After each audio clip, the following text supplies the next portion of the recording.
Welcome back to my vlog. Isang magandang gabi sa inyong lahat mula dito sa Lasak City. At ito na nga mga karag-karag ang mga latest na mga chikahan na pinagchichismisa ng mga active na mga chismoso at mga chismosa sa social media na kung saan kita nyo naman sa ating minupusal fashion pabangs distraction look carry bangs na to mga karag-karag dahil nalalapit na ang Miss Universe Philippines 2026 final at excited ako kung sino yung maging pambato natin sa Puerto Rico. Ito na mga karag-karag ang aking official top 6 sa Miss Universe Philippines 2026. Sa sariling opinion ko lang, sa sariling pananaw at paniniwala ko lang, magkaiba-iba tayo ng gusto at magkaiba-iba tayo ng listahan. Baka magkapareho tayo at magkatama tayo sa ating prediction.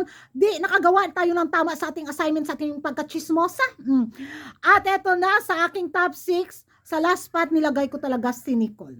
Kasi wala lang, nagagandahan lang ako sa face lock niya, kaya pasok siya sa akin sa top 6. Pero pasok sa top 5 ko, top 5 ba? Top 5 ko si Baguio. Ay naku naman. In fairness naman talaga kay Baguio, lumalaban talaga ng kimbutan bitaw at ang gaan ng aura ni Baguio sa taon na to sa Miss Universe Philippines 2026. Nakikita ko sa kanyang performance, sa kanyang mga ganap sa social media, makikita mo talaga na iba yung niya, iba din yung charisma niya, pero hanggang doon lang talaga siya sa listahan ko sa top 5. Next is top 4 ko si April Smith. Pasok sa akin si April dahil hindi naman talaga natin maipagkaila na talagang rampadora at talagang lumalaban ng patayan pagdating sa performance. Si April. Medyo na lang ako kasi alam naman natin na hindi ganun kalakas yung appeal ng beauty ni April. Sa sa mga black beauty bitaw, kasi may mga black beauty na talagang barbihan yung face lock. Maganda si Nicole ha. Si Nicole, maganda si April ha. Pero medyo nakulangan lang talaga ako sa beauty ni April mga karag-karag na maging natin. Pambato natin sa Miss Universe, pwede talaga siyang isabak sa Supra. Si April. Kaya pasok siya sa akin sa top 4. Pero hindi natin alam ang kapalaran ng mga kandidata, di ba? Ito ay mga prediction lang. So pasok sa top 3 ko is si Pampanga.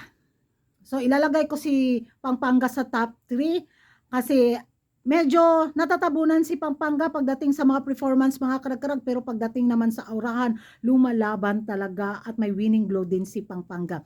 Magkaalaman na lang talaga nito sa final kung kaya niyang sikuhin ang nasa top ko na si Bella Ismael.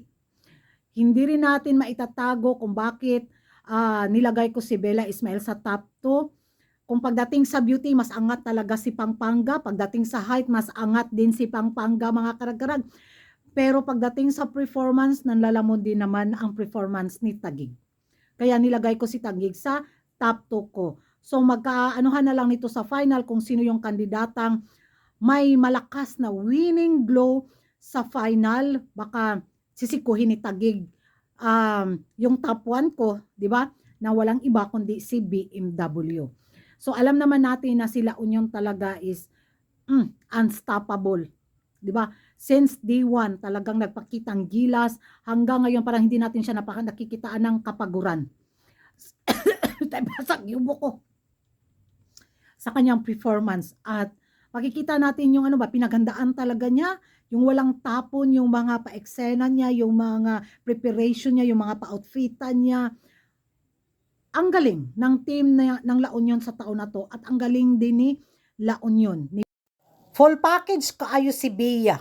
Puwan ko mga karag-karag. Pero base dito sa top 3 ko, si Pampanga, si Taguig at saka si La Union, pwedeng isa sa mga to ang magwagi sa corona sa Miss Universe Philippines 2026. Depende na lang talaga yan sa kapalaran nila dahil si Pampanga ay tiyak may pasabog na gagawin ito sa final. Nakikita natin nag-hold back lang si Pampanga sa kanya mga performance. Baka pagdating nito sa final, doon na siya doon na siya sasabog ba na ay, ako itong na deadma lang ng konti. Tapos kasi hindi rin maiwasan natin ang lakas din ng karisma ni Pampanga kasi ang tangkad din niya eh. So, mahihirapan ang Miss Universe Philippines organization nito kung sino sa tatlong to ang kukuranahan nila at ipadala sa Miss Universe 2026 sa Puerto Rico. So kung pipiliin nila si Bella, kung pipiliin ba nila si Pampanga, kung pipiliin nila sila onion, ay nako, magkakaroon pa rin ng issue. At yun yung ang excited part, ang magkaroon ng mga pa-iskandalo dahil dyan nabubuhay yung YouTube channel ko sa mga pa-intrigue at mga pa-chismis. So, ewan ko sa inyo ba, karagkarag kung ano yung magiging reaksyon ninyo dito nga sa palistahan, kung magkapareho ba tayo, kung hindi man, magrespetuhan na lang tayo. And thank you for watching. See you in my next vlog. At kung hindi ka pa nakapag-subscribe sa YouTube channel ko, don't forget to like and subscribe karag-karag and hit the notification bell para updated kayo sa mga latest kaganapan at late na intriga sa mundo ng beauty pageant. And bye-bye.